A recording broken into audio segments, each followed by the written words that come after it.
can be as much a means of anti-citizenship as it is of citizenship.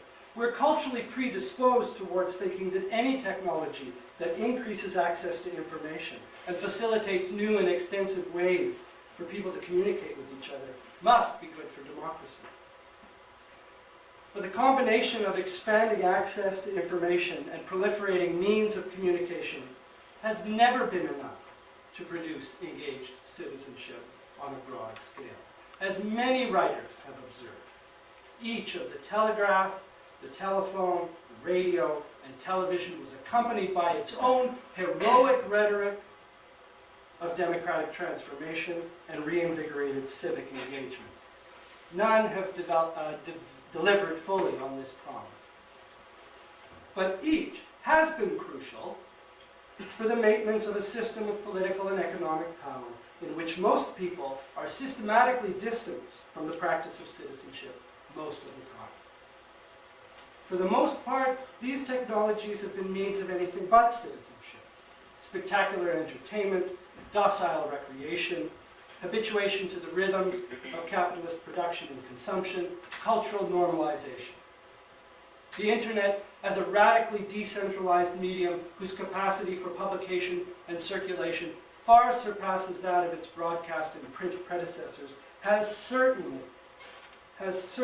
provided the means by which politically engaged citizens can access and produce politically charged information that would never have seen the light of day under the regime of television or the newspaper. And this information can be an important resource for political judgment. But the internet also surpasses its predecessors as an integrated medium of enrollment in the depoliticized economy and culture of consumer capitalism. And this is why we should be wary, even as we recognize the wonderful democratic uses to which these media have been put. We should be wary of simply equating more and better access to information and communication technology with enhanced citizenship. As Jody Dean has put it in her wonderful book, Publicity's Secret, no one today should accept a model of political life that would work just as well as a model from Microsoft and AT&T. More information, more communication. Okay.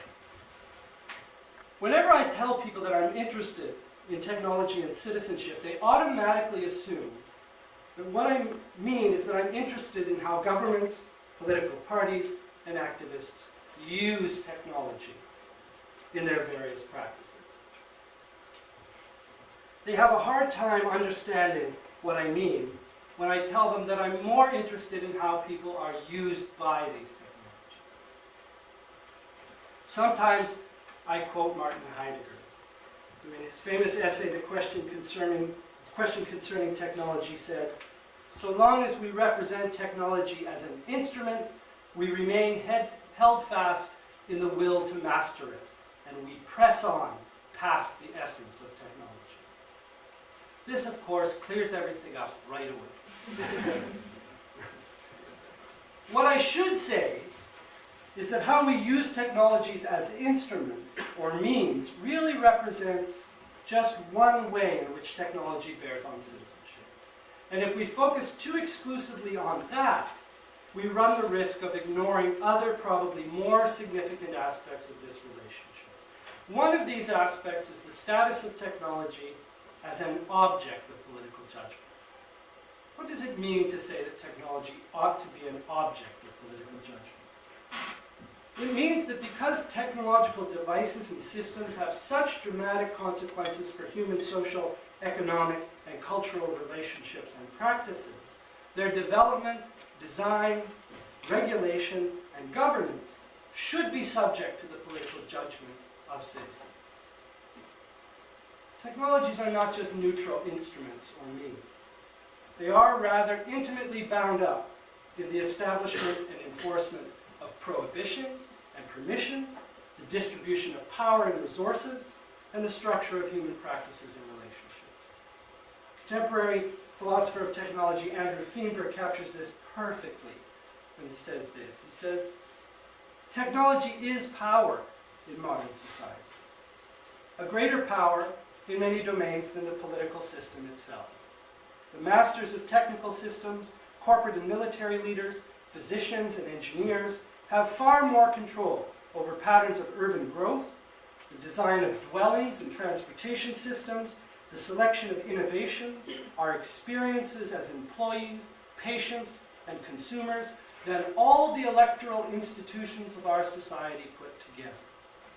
But if this is true, technology should be considered as a new kind of legislation, not so very different from other public decisions.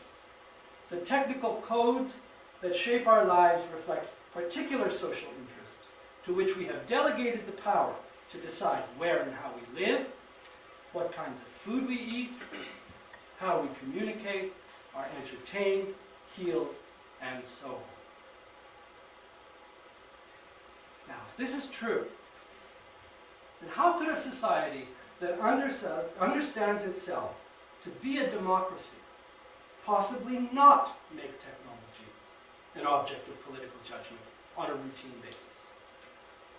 One of the defining characteristics of a technological society such as ours is that the design, development, and regulation of technology is often, mostly even, exempt from democratic political judgment, either formally or even in the broader public sphere. And it's left instead to the private interests and technical calculus of scientists, engineers, military and police agencies, major corporations, technocrats, and consumers. Now, it's true that certain technologies, including some media technologies, are subject to regulatory oversight with respect to questions of safety, health, competition, and the environment, and so on. And it's important to recognize the venues in which that takes place and how important it is that we engage with them. But for the most part, we citizens just take what we get when it comes to technology.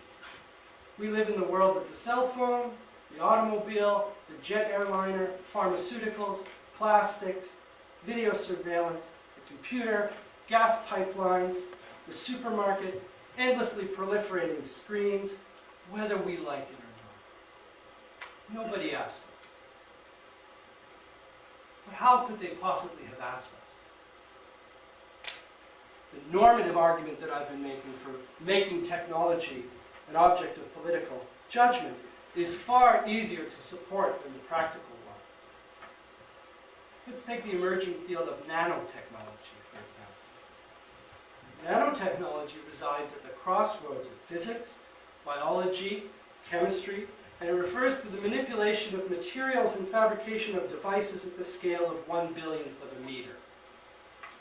If its promises come true, nanotechnology will produce computer chips whose speed will leave even today's fastest processors in the dust, tiny vessels capable of delivering pharmaceuticals directly to sick cells, lightweight, super strength materials that will enable us to travel farther and faster than ever before, weapons and armor that will make short work of enemies, both military and domestic, photovoltaic cells for converting the sun's rays into electricity at rates of efficiency that just might save the planet.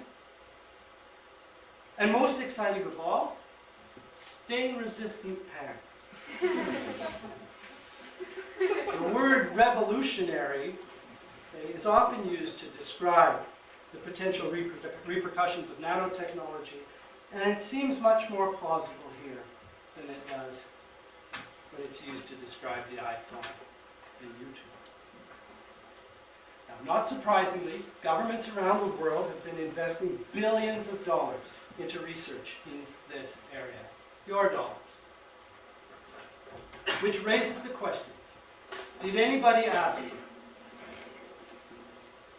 Of course they didn't. What would they ask you? Shall we pursue research into technologies that might cure cancer and solve the world's energy and pollution problem? Can you imagine an answer to that question that would be anything other than an emphatic yes? And what questions might you have about